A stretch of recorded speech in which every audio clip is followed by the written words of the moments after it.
Kita mulai ya, bismillah. Assalamualaikum warahmatullahi wabarakatuh.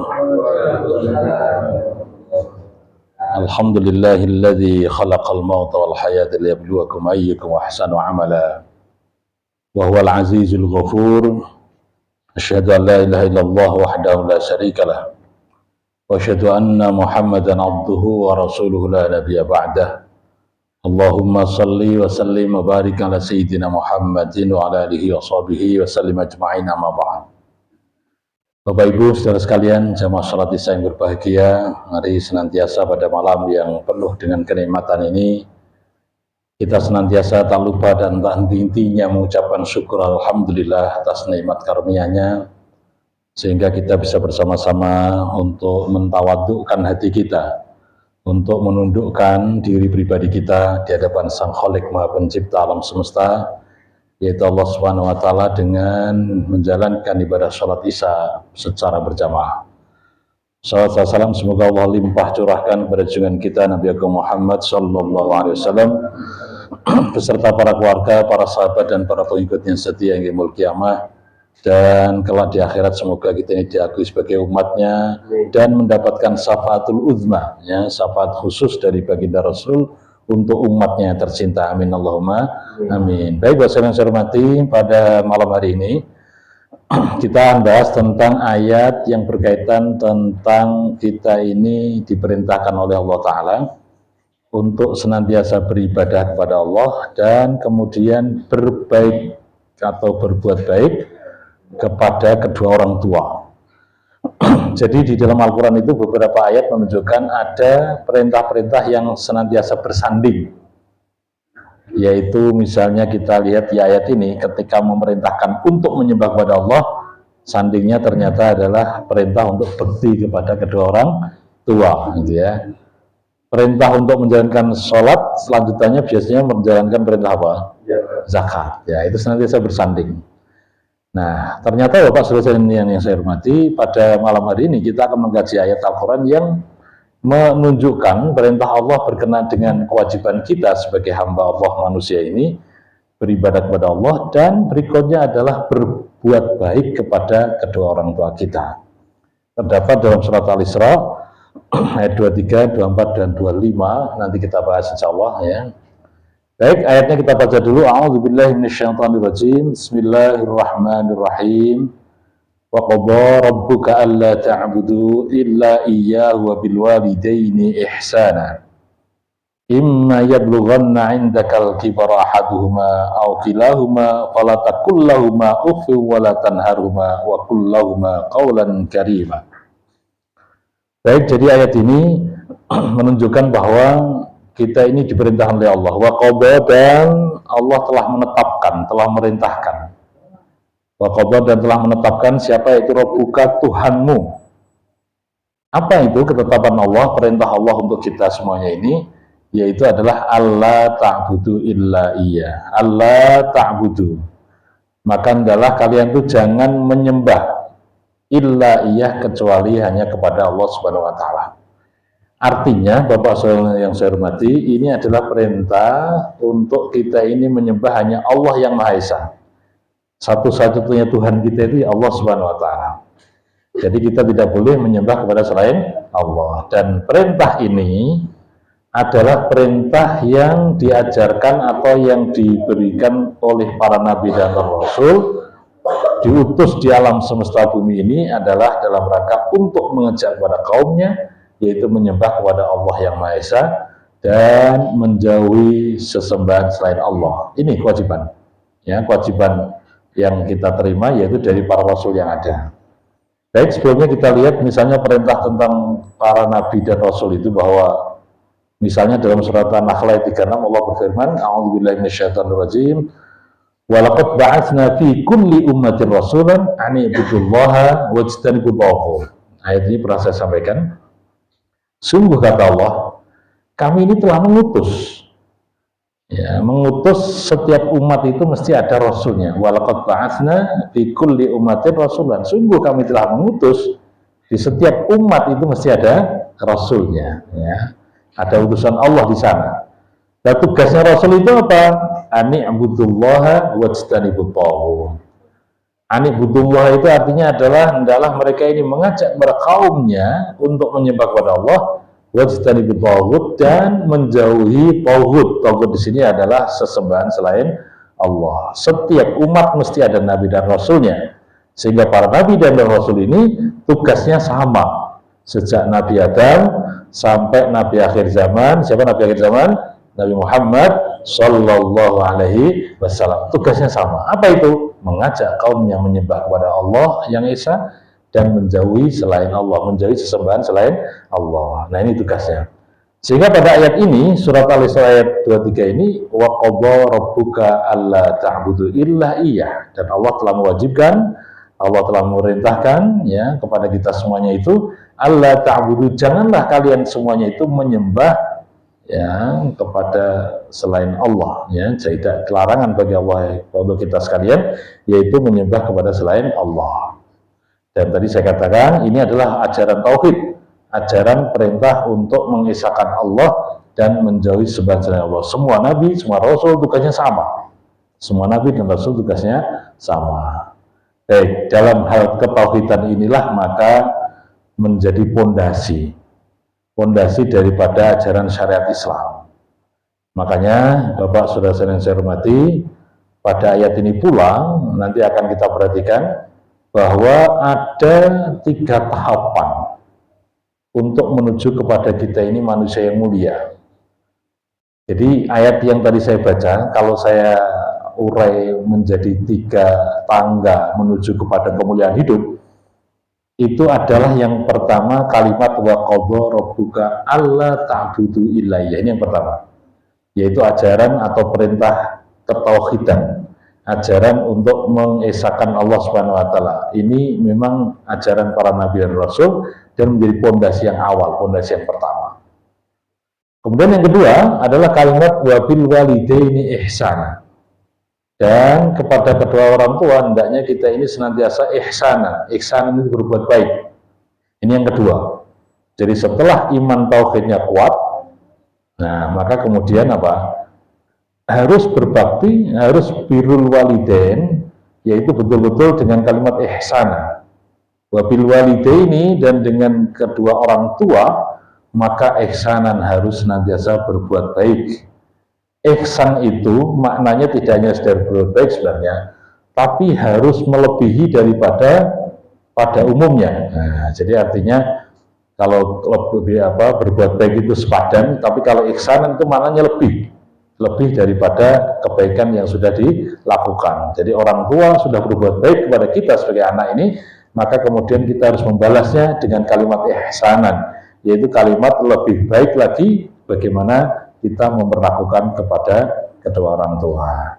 Bahkan ayat ini mengingatkan kepada kita bahwa sedang saya hormati, yaitu imma yablughanna indakal kibar. Ya, maka ada kata seandainya ya nanti yablughanna telah sampai mereka ini indaka di sisimu bersama dengan kamu, yaitu al-kibar, usia-usia senja, usia-usia sepuh, usia tua.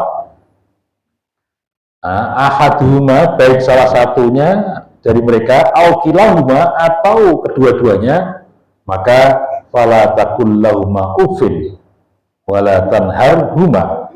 Maka kalau kita ini ya diikuti oleh kedua orang tua kita, maka berikutnya adalah jangan sampai, di sini dikatakan yaitu dengan kalimat fala taqul lahuma, janganlah kamu itu berkata kepada mereka berdua, yaitu dengan kalimat ufin, kalimat penolakan, itu jangan. Walatan haruma, dan juga jangan membentak mereka. Jadi jangan membentak mereka. Ya, ini tahapan yang kedua. Jadi dalam rangka untuk kita yang menjadi manusia mulia, itu yang pertama tadi saya katakan bertauhid yang benar, yaitu dengan mengisahkan Allah dan menjauhi sembahan selain Allah. Kemudian berbakti kepada kedua orang tua sampai ketika orang tua sudah seusia senja, usia sepuh, usia tua, kemudian dalam hidup bersama dengan kita, maka etika kita adalah fala taqul lahuma uffin. Janganlah kita ini mengatakan perkataan cis ya, dan sampai kita mengucapkan kalimat kata-kata penolakan atau tidak, istilahnya begitu ya. Ya, walatan haruma, dan jangan sampai kita membentak kepada kedua orang tua kita yang sudah sepuh tadi, yang sudah tua. Nah, ini tahapan yang kedua. Nah, berikutnya setelah itu maka wa kullahuma qaulan karima, dan katakanlah kepada mereka berdua yaitu dengan qaulan karima, perkataan yang mulia.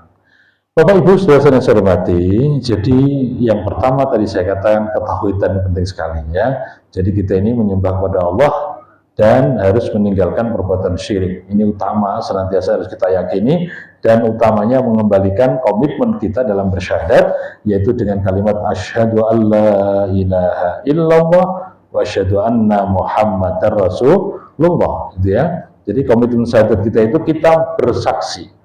Jadi tidak hanya sekedar berikrar, tidak hanya sekedar mengucap, tapi menyaksikan.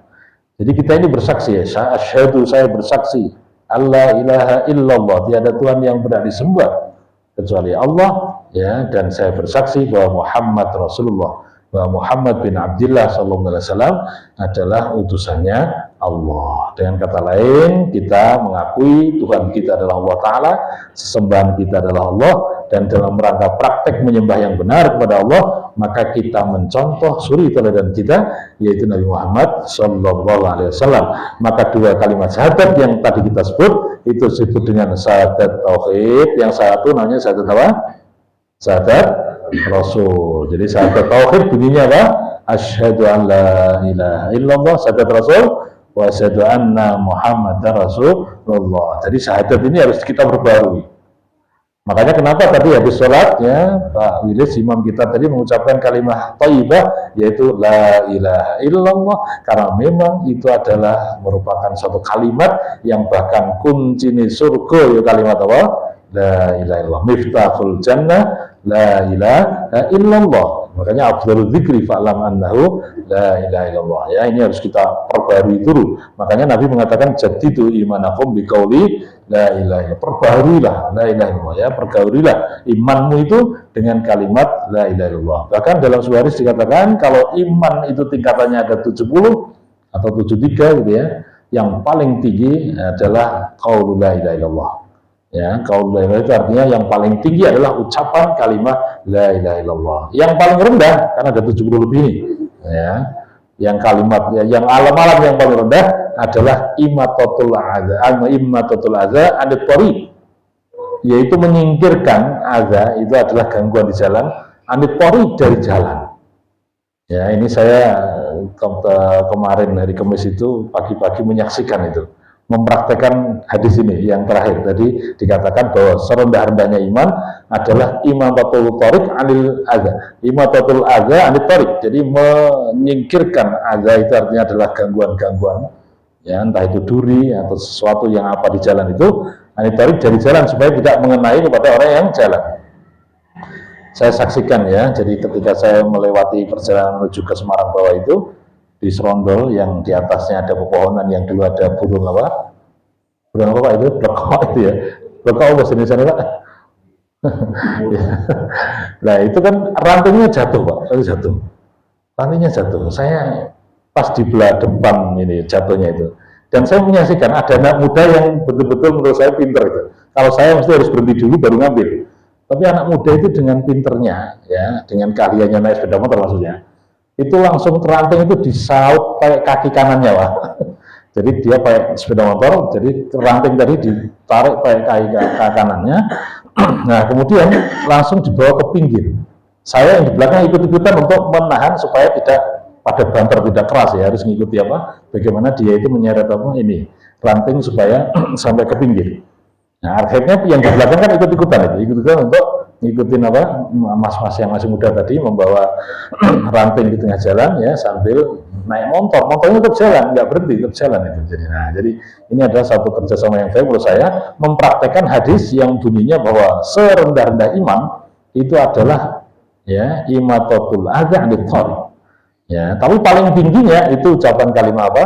La ilaha illallah. Nah, hanya sekedar menyingkirkan duri ya atau istilah ranting tadi dari jalan, itu kan membuat nyaman pengguna jalan pada saat itu, tetap lancar perjalanannya. Jadi itu termasuk iman. Makanya iman itu ya karena jumlahnya banyak itu ya. Jadi artinya adalah iman terdiri dari antara, ada yang mengatakan bid'un au sittuna ya, antara 70 atau lebih gitu ya. Ya, jadi yang paling rendah itu menyingkirkan duri atau gangguan yang di jalan, di pinggir jalan.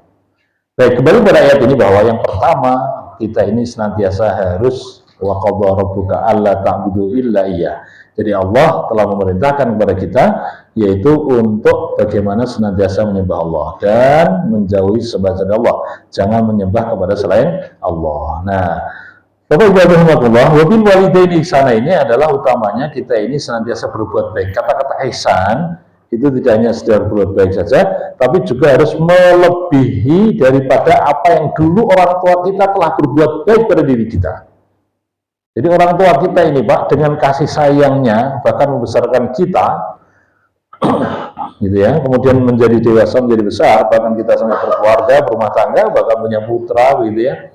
Itu orang tua kita tetap melakukan suatu amalan yang namanya berbuat baik, ya, menunjukkan kasih sayang kepada kita sekalian.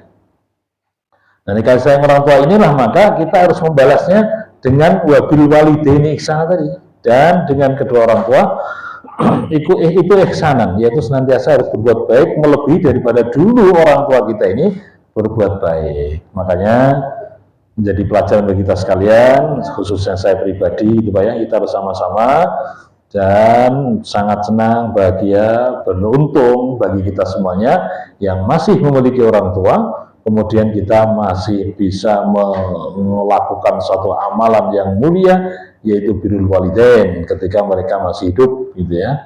Nah, jadi yang namanya birrul walidain itu memang ada dua, ketika dia masih hidup bagaimana pelakuannya, dan ketika nanti sudah meninggal bagaimana yang harus kita lakukan. Ini harus diperhatikan. Jadi artinya ini dikatakan wabil walidain ihsana, yaitu kepada kedua orang tua kita ini harus nanti berbuat baik.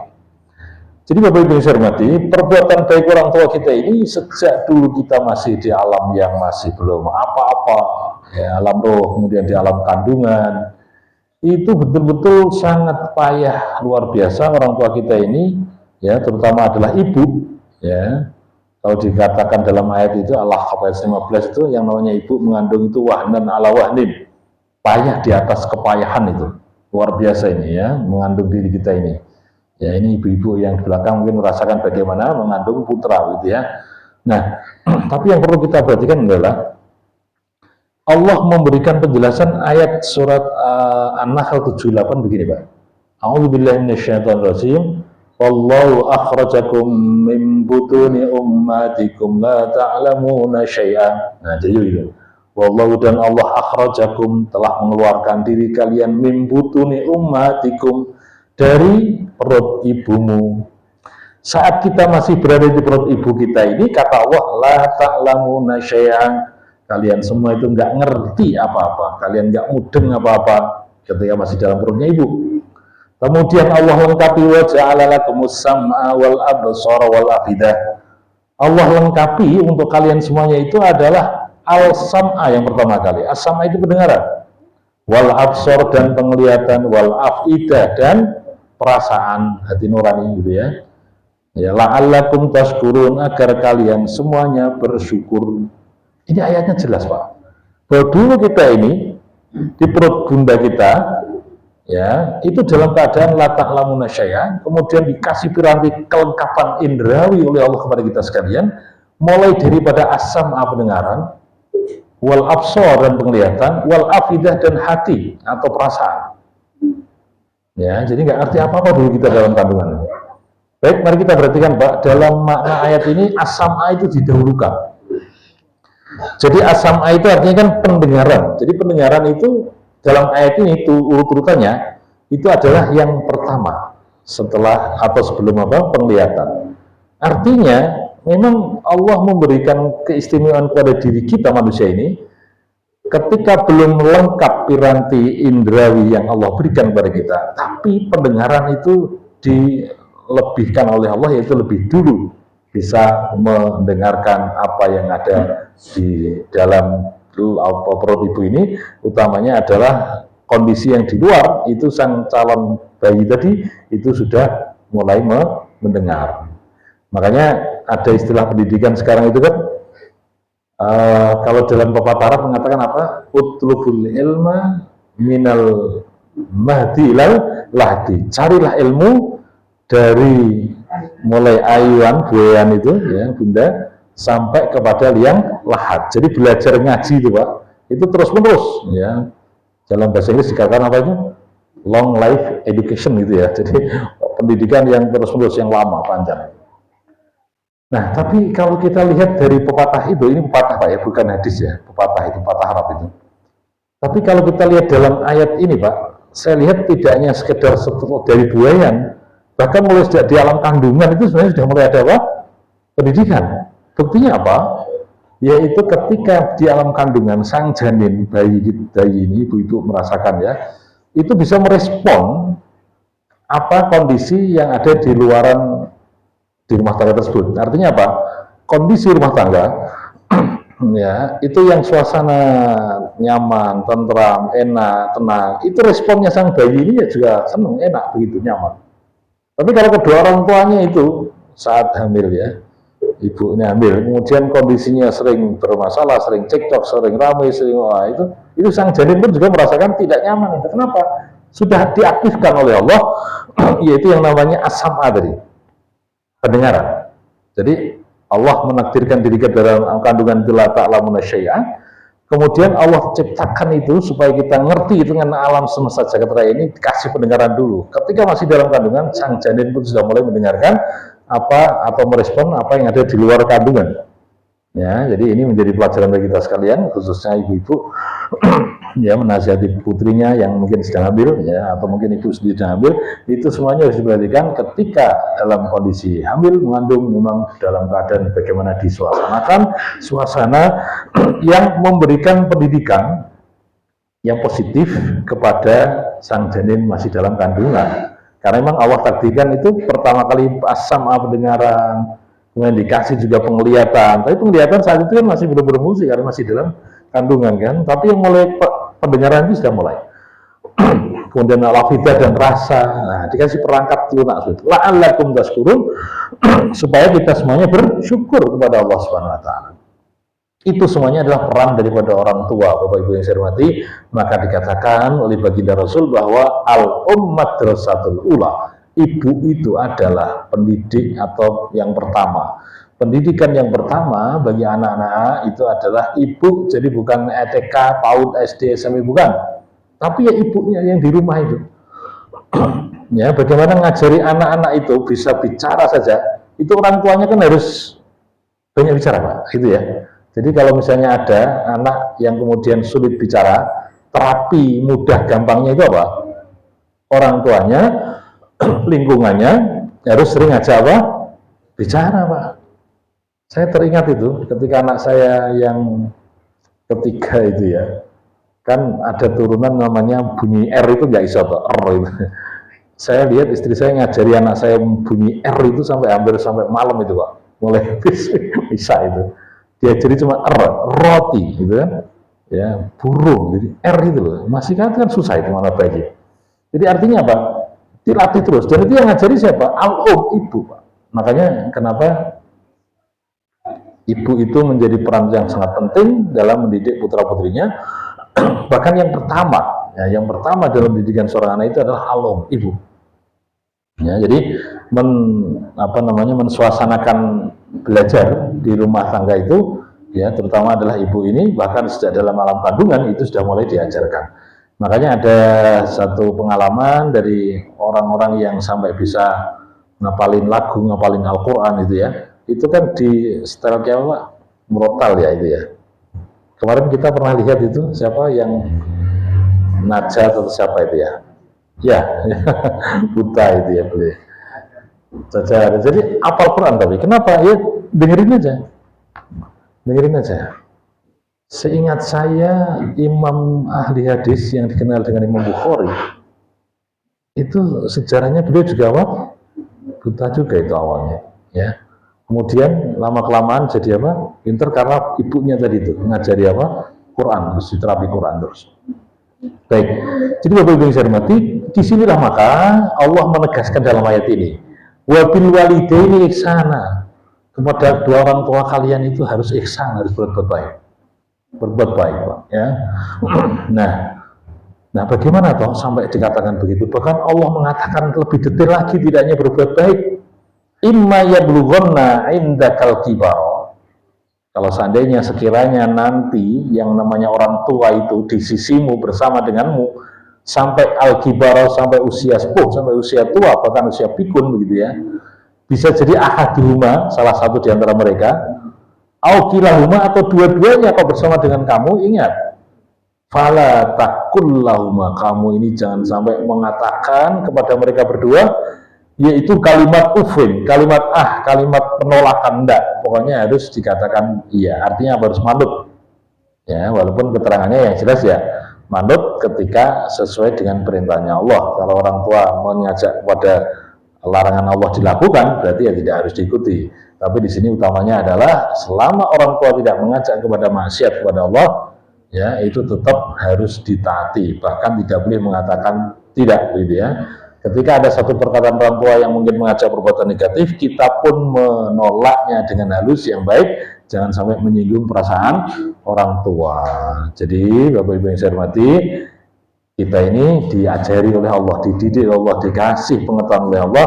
Ketika orang tua kita ini sudah usia pikun, usia sepuh, gitu ya, bersama dengan kita, sekali lagi jangan menyakiti mereka, ya. Bahkan sampai ucapan kata-kata saja nggak boleh, ya. Nah, terus membentak, apalagi bentak, walatan huruma, nggak boleh kita membentaknya, nggak boleh kita membentaknya. Apa yang harus kita lakukan? Wa kullahuma qaulan karima, katakanlah kepada mereka berdua, yaitu dengan kalimat kaulan karima, perkataan yang menyejukkan, kalimat yang menyenangkan, ya, kalimat yang penuh kemuliaan, ya, kalimat yang penuh dengan kelembutan. Itu yang harus kita lakukan.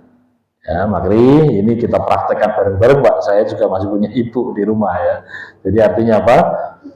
Di antara kita boleh jadi masih ada orang tuanya. Makanya ini kita kaji, kita telah, mari kita kerjakan bareng-bareng, Pak, ya, untuk bagaimana kita betul-betul birrul walidain, bekti kepada kedua orang tua. Penting, Pak, ya, ini. Jangan ingat tadi dikatakan tidak boleh kita mengatakan nolak, ya, dengan berkata, atau bahkan tidak boleh kita membentaknya. Ya, bahkan juga sebaiknya kita ini adalah wa kullahuma qaulan karimah, mengucapkan perkataan yang karimah, yang mulia. Baik, ayat berikutnya. Waqfid lahuma janahadzulli minar rahmati wa qur rabbirhamhuma kama rabbayani shaghira. Waqfid, maka hendaklah rendahkan, ya, di saat kamu tutur kata lahuma kepada mereka, janahadzulli, yaitu dalam keadaan penuh rendah diri. Janah itu artinya sebenarnya sayap, Pak, ya. Jadi Quran ini membahasakan ke kita itu dengan bahasa apa yang ada di sekeliling kita, ya. Jadi kalau kita saksikan binatang yang namanya jenis burung, gitu ya, untuk melindungi yang namanya anak-anaknya, itu biasanya dengan apa, Pak? Induk ayam misalnya, untuk melindungi anaknya itu berarti apa? Dengan apa? Dengan sayapnya, kan? Nah itu, maka janah itu artinya sayap. Atau burung yang lain lah, ketika anak-anaknya kehujanan misalnya, kemudian ditutupi supaya dari kehujanan dengan apa? Dengan sayapnya. Nah itu bentuk kasih sayangnya. Nah, diibaratkan dalam rangka kita ini berhadapan dengan kedua orang tua, maka waqfid, rendahkanlah, ya, lahuma, kepada diri mereka ini, janahadzulli, yaitu bagaimana seperti apa namanya tadi, binatang tadi sayapnya perlu dalam keadaan merendah, merunduk, gitu ya, yaitu dalam keadaan rendah diri di hadapan kedua orang tuanya, ya, karena kasih sayang orang tua itu sampai seperti itu dikatakan tadi, bagaikan burung yang telah melindungi anaknya itu seperti itu, ya, sayapnya ditelengkupkan gitu, ya, untuk menjaga anak-anaknya. Minar rahmah, mendekati yang namanya ar-rahmah, kasih sayang Allah. Jadi kita ini ketika berhadapan dengan orang tua, ya, kita kemudian rendah diri atau istilahnya menghormati betul pada kedua orang tua kita ini, ya, dalam rangka untuk minar rahmah, mendapatkan kasih sayang. Wa qur rabbirhamhuma, dan katakanlah, Rabbi, ya Tuhan kami, irhamhuma, sayangilah mereka berdua, ya Allah, kama, sebagaimana rabbayani, mereka berdua menyayangiku, ya Allah, shaghiran, saat masih kecil. Kita doakan doa kepada kedua orang tua yang sudah kita hafal apa? Allahumma gfirli wali walidayya warhamhuma kama rabbayani shaghira. Ini doa yang kita panjatkan. Ya, kita panjatkan di saat sendirian, ya, kemudian kita munajat kepada Allah dan kita ingat kebaikan-kebaikan kedua orang tua kita, kemudian sambil mengucapkan doa yang tadi kita baca, ya. Jadi harus hafal semuanya dalam rangka untuk mohon munajat kepada Allah. Allahumma gfirli, Allah ya Tuhanku, ampunilah diriku. Allahumma gfirli wali walidayya, dan juga kedua orang tuaku. Warhamhuma, sayangilah mereka berdua ya Allah.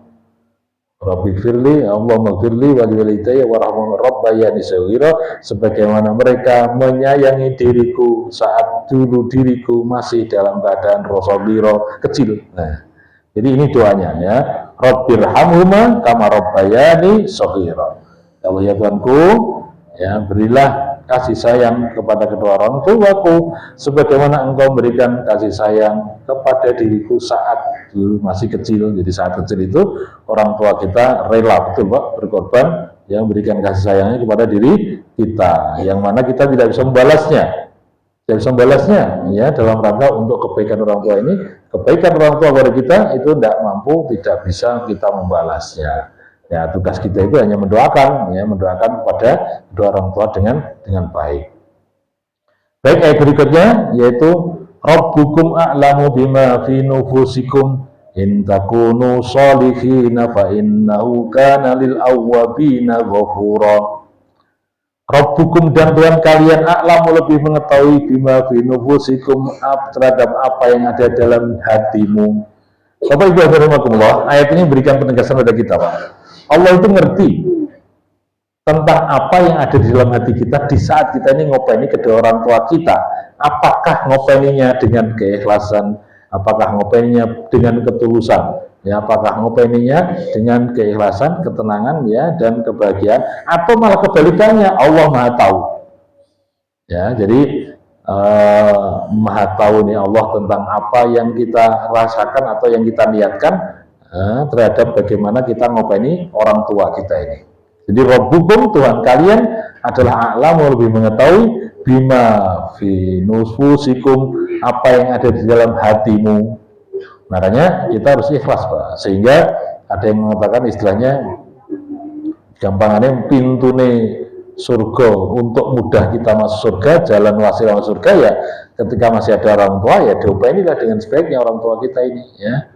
Ya, walaupun boleh jadi orang tua ini kalau sudah tambah usia tua itu sudah mulai menurun dari segi kesehatannya, mulai dari menurun dari pandai inderanya, bahkan sampai mulai sudah nggak ngerti waktu sholat. Berarti sudah apa ini namanya? Pikun, ya. Itu ngalami, Pak. Manusia itu semuanya begitu. Ya, enggak tahu kita nanti juga begitu mungkin saja. Jadi urut-urutnya begitu. Ya, ini saya baru dampingi juga itu, ada orang yang sampai pikun itu, yang ngopeninya kemudian telepon saya terus bagaimana. Jadi artinya, jadi kalau sudah sampai pikun itu sudah nggak ngerti waktunya, berarti ada kewajiban sholat enggak, Pak? Enggak ada, Pak. Jadi orang yang sudah pikun, ya, itu tidak ada kewajiban, tapi kemudian kalau diingatkan bagi putra putrinya yang mengetahui tentang waktu tadi, boleh melakukan sholat, ya, dengan baik, itu lebih baik. Tapi sebenarnya syarat untuk supaya menjalankan ibadah sholat itu adalah harus ngerti waktu nih. Nah, orang yang ngerti waktu nih berarti ada kewajiban sholat. Tapi kalau sudah pikun nggak ngerti waktu nih, ya berarti ya tidak ada kewajiban. Baik, jadi Allah katakan di sini Rabbukum a'lamu bima fi nufusikum. Allah itu lebih ngerti tentang hatimu kamu semuanya. Itu ngopeni wong tuamu itu istilahnya ini apa, ikhlas enggak, itu Allah Maha tahu. Allah Maha tahu, ya. In takunu sholihin, maka jika kalian itu soleh, berbuat baik, yang betul-betul ikhlas ngopeni wong tua, ya, jadi inilah berarti fa innahu, maka sebenarnya Allah, karena adalah Allah Ta'ala, lil awabina, yaitu bagi orang-orang yang senantiasa mau tobat, itu ghafurun, Maha pengampun, ya. Jadi Allah Maha pengampun kepada kita semuanya, khususnya anak-anak yang mungkin diantara kita ngopeni orang tua yang diuji dengan apa namanya, tingkah laku orang tua kita yang mungkin kelihatan merepotkan, tapi yang jelas itu pun tidak sebanding ketika dulu kita masih kecil, kemudian dibesarkan oleh orang tua kita dengan kasih sayangnya, jadilah diri kita sebesar ini. Maka oleh karena itu Bapak Ibu yang saya hormati, mari kita ambil hikmahnya ayat ini, yaitu yang pertama, kita senantiasa tetap harus beribadah kepada Allah menyembah hanya kepada Allah Subhanahu wa taala, dan kita tinggalkan perbuatan Allah syirik, ya, menyekutukan Allah. Yang kedua yaitu dengan kita berbakti kepada orang tua, khususnya kalau nanti orang tua kita sudah usia sepuh, sudah dewasa, sudah istilahnya sampai mendekati pikun begitu ya, kita jangan sampai mengatakan perkataan yang menyakitkan, ya, atau bahkan istilahnya dengan kata-kata yang membentak, itu tidak boleh. Tapi kita harus mengutarakan kata-kata yaitu dengan kaulan karimah. Kaulan karimah adalah perkataan yang mulia. Insya Allah Bapak Ibu yang saya hormati, kita pun akan mengalaminya. Kalau sekarang masih usia 50-60, nanti suatu saat juga akan terus, ya. Kita pun juga tidak selamanya kuat, mesti akan ada tanda-tanda mulai berkurang, ya, nikmat Allah yang namanya fisik tadi, kan gitu ya. Jadi sehingga semoga kita ini akan berkat kemanfaatan dengan adanya ilmu ini, terutama adalah pemahaman kita tentang bagaimana ngopeni kepada orang tua kita dan sikap kita sebagai anak kepada orang tua kita. Baik, semoga ada manfaatnya. Kurang lebihnya minta maaf. Kita ketemu di 2 Jumat yang akan datang, insyaallah. Billahi taufiq wal hidayah. Wassalamualaikum warahmatullahi wabarakatuh.